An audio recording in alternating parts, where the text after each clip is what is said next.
오늘 본문에는 거룩한 삶을 향한 마지막 지침이 나옵니다. 먼저 전체 문맥의 흐름을 보자면 하나님은 오늘 본문까지 이스라엘의 거룩한 삶을 향한 지침을 말씀하신 후에 내일 본문에서는 지금까지 말씀하신 이 모든 명령에 대한 순종을 요청하십니다. 그리고는 24장에서 그 순종 서약을 바탕으로 본격적인 시내산 언약식이 거행됩니다. 오늘 본문은 시내산 언약식 전에 이스라엘에게 주신 마지막 지침으로서 공정한 재판, 자비를 실천하는 삶, 안식일과 절기 규정, 제사 규정에 대해서 나옵니다. 그 중에서 오늘 아침에 묵상해 보고자 하는 것은 1절부터 9절에 나타난 공정한 재판과 자비의 실천에 관한 부분입니다.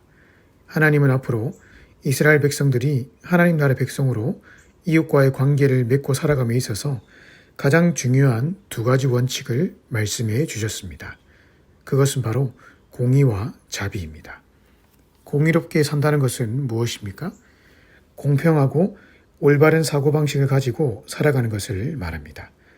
오늘 본문에 따르면 자신의 이득을 위해 패거리를 형성해서 거짓 소문을 퍼뜨리지 말아야 하고 또 그런 거짓 소문을 퍼뜨리는 패거리들의 말에 현혹된 채 잘못된 사상에 휘둘리지 말아야 합니다.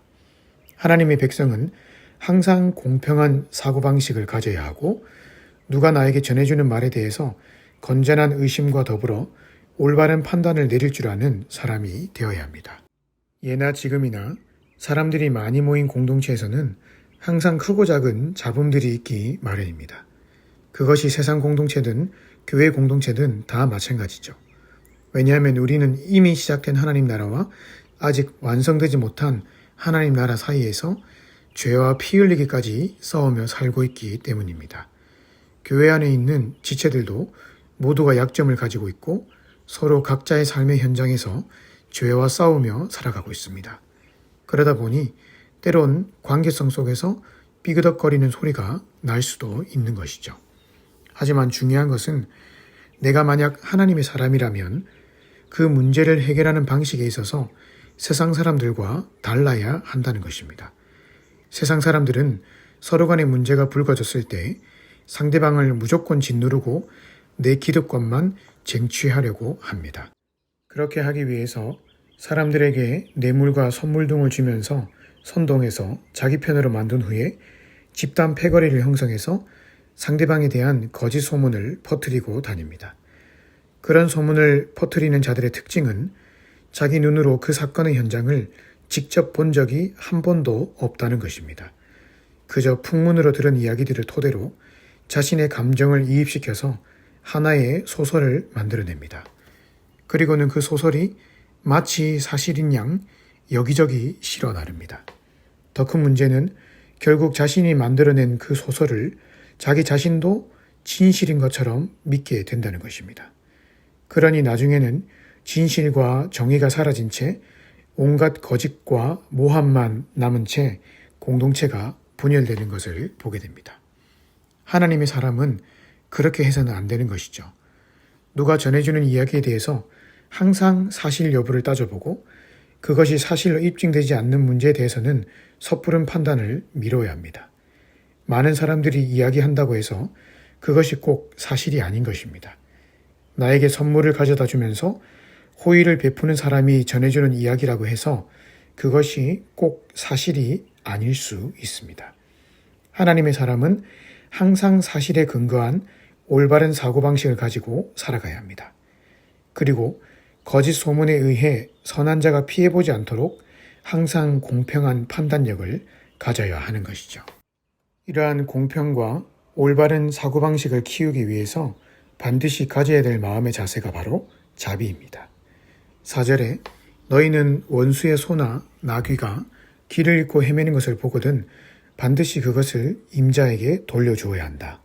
너희는 너희를 미워하는 사람의 나귀가 짐에 눌려서 쓰러진 것을 보거든 그것을 그대로 내버려 두지 말고 반드시 임자와 나귀를 일으켜 세우는 것을 도와주어야 한다.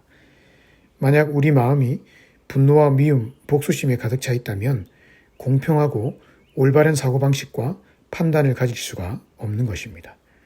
그런 마음을 가진 자가 만약 원수의 나귀가 길을 잃고 헤매는 것을 보면 어떤 행동을 취하겠습니까? 그냥 헤매다가 죽든지 말든지 내버려 두거나 혹은 몰래 다가가서 그 나귀를 찔러 죽일 것입니다. 그렇게 해서라도 원수에게 복수하고 싶고 피해를 입히고 싶은 것이죠. 하지만 그렇게 하면 관계의 회복은커녕 그런 행동으로 인해 공동체가 더 어려워지게 되는 것입니다. 그런 복수심과 증오심이, 경쟁심이 결국 엉뚱한 판단을 내리게 만듭니다. 특히 6절의 말씀처럼 힘 있는 사람, 지도자가 만약 그런 악한 마음을 품고 있다면 그 공동체는 더욱 큰 혼란과 어려움 속에 빠지게 되는 것입니다. 공평하고 올바른 판단을 내리기 위해서는 관계의 소용돌이의 한복판에서 한 발짝 물러나야 합니다. 그것이 바로 자비의 마음을 품는 것입니다. 아무리 나를 힘들게 만드는 사람이지만 그래도 그 사람에게 공평한 기회를 주고 어려움을 도와주려는 마음을 가져야 합니다. 그 사람은 계속해서 나를 무시하고 투명인간 취급을 하지만 막상 그 사람이 어려움을 당할 때는 내가 자비를 베풀어 주겠다는 그런 마음을 품고 살아가야 합니다. 그것이 바로 관계의 소용돌이 속에서 한 발짝 뒤로 물러서는 것입니다. 그러면 하나님이 기뻐하십니다.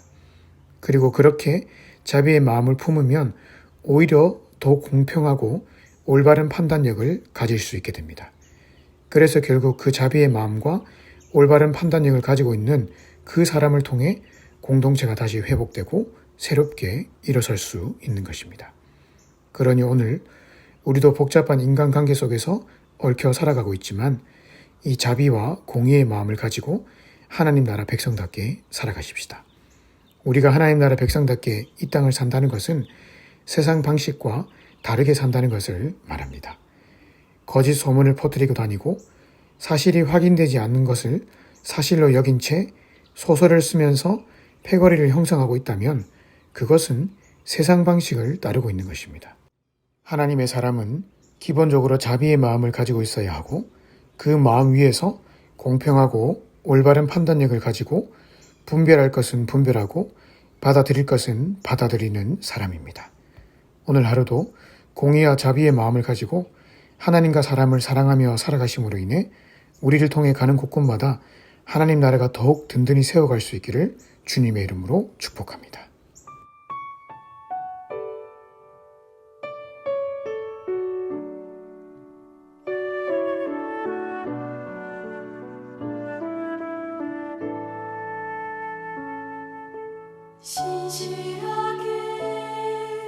진실하게 거룩하게 살게 하소서. 진실하게 거룩하게 살게 하소서.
귀하게 거룩하게 살게 하소서.